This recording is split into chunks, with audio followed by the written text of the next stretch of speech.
Welcome to the exercise for preparing a bank reconciliation. And in this exercise, I will show you how to analyze each transaction, like what we have here from 1 through 6, and prepare a bank reconciliation based on the differences from the bank statement to the balance of the cash account in the company. So let's go ahead and get started. We're going to prepare a bank reconciliation statement for the Sisto Office Supply Company, and they received a bank statement showing a balance of $68,005 as of the end of March. The firm's records showed a book balance of $69,487 as of the end of March. So as you can see right off the bat, we've got a difference here. The bank statement says their cash balance is $68,005, but then the company's cash balance says we have $69,487. So we're going to have to reconcile that difference. So the difference between the two balances is going to be made up of all of these 6 different items here that I've got listed. So let's go ahead and get started on the bank reconciliation. So under the bank reconciliation, what you want to do is you want to make sure that whatever is not on the bank statement is recorded on the book side, and also whatever is not recorded on the book side that shows up on the bank statement be recorded. So let's go ahead and get started. And to do this, we're going to start with the balance of the bank statement first. And the balance of the bank statement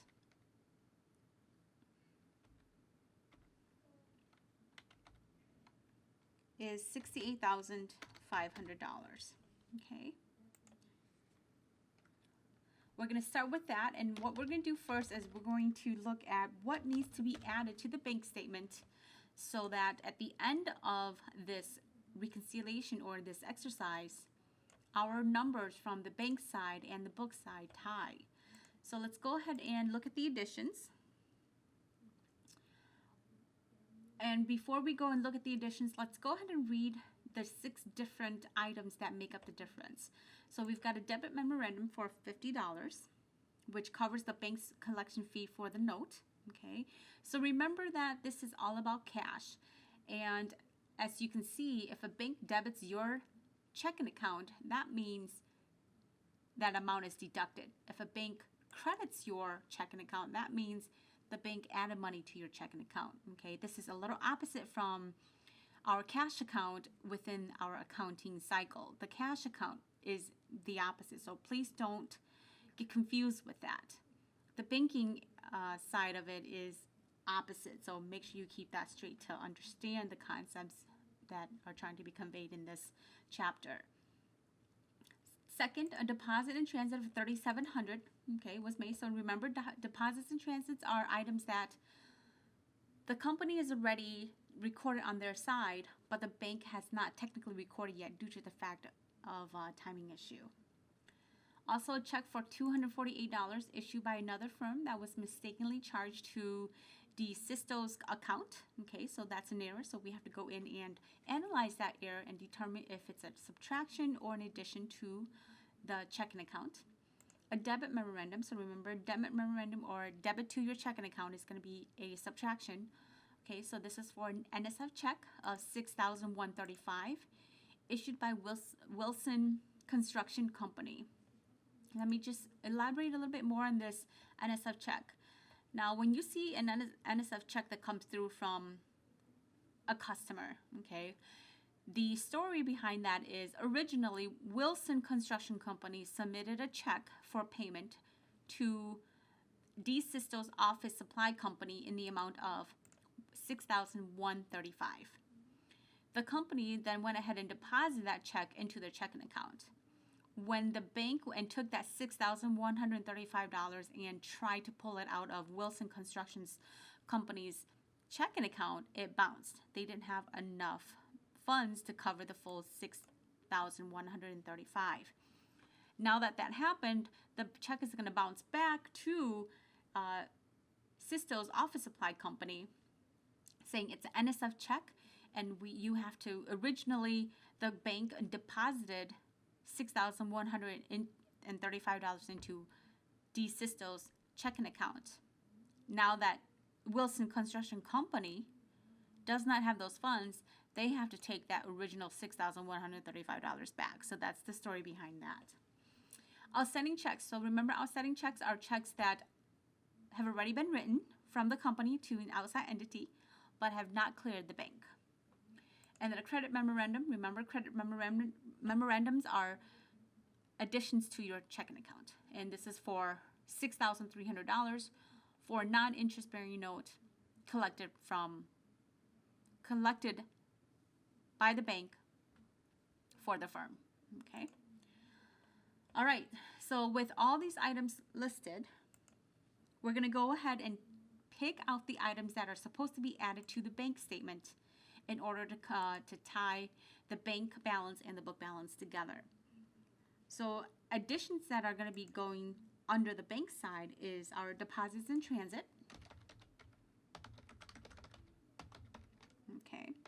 And that deposit in transit, let me just make this a little. The deposit in transit is right here. So as we mark them off, I'm going to make them red. It's $3,700. Remember that these are deposits that, maybe overnight deposits that didn't hit the bank yet, but you have to record it because the book side have already recorded that deposit under their accounting system. And one other thing is the check that was incorrectly charged, which is the $248.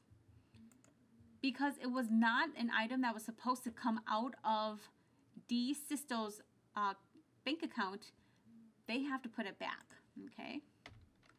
So originally it got taken out and now they have to put it back because it isn't an expense that D. Sisto's have to pay. So that amount is going to be $248. All right. And I think that's it for the items that are supposed to be added to the bank balance. So if you add up all the additions and add that balance here to the bank statement balance, we arrive at $71,953. Okay, now we are not done yet. We're going to have to go in and analyze our deductions. Remember, deductions consist of outstanding checks, okay, and we do have some outstanding checks here. And it looks like that's the only thing that we have for deductions. So deductions of check 3782 and check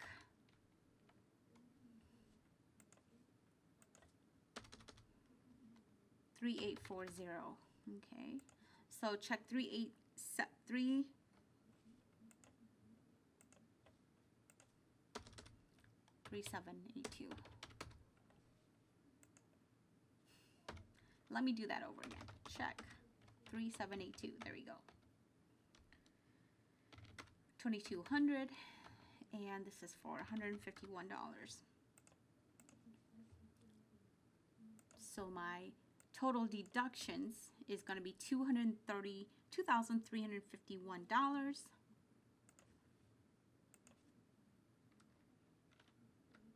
My adjusted bank balance is $71,953. Subtract $2,351. $69,602 is the true balance. Okay. Now that we've got the true balance for the bank statement, let's go ahead and do the same thing for the book side. So under the book side, I'm going to go ahead and say this is the balance in the books, and that amount is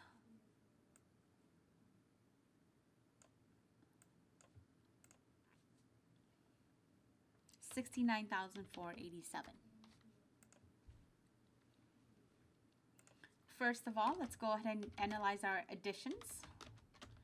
And are there any additions? Let's go ahead and look.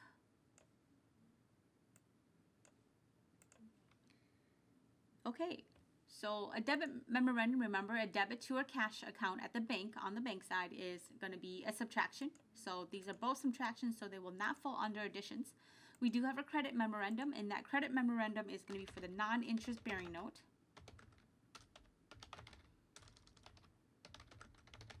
And that non-interest bearing note is for the amount of $6,300. And since I know that I only have one item, I'm not going to do a subheading like I did over here. I'm just going to put it directly under here. It really doesn't matter how you lay it out and when you're actually doing this. When you do it in McGraw-Hill Connect, I believe it's got cells or it directs you on where to put it, but for now I'm just going to put it here.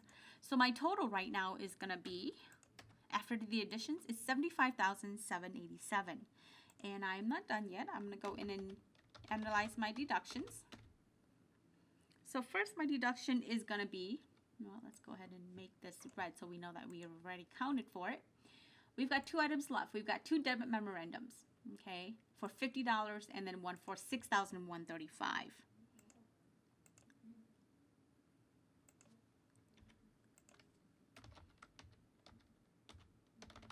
Okay. The first debit memorandum is for $50, and that's for a bank collection fee. So I'm just going to list it as that. It's a bank collection fee. Okay, and that was for $50.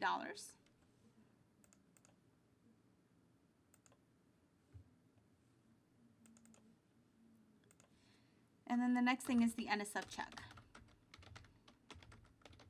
from Wilson. I'm just going to abbreviate it, and that was for $6,135.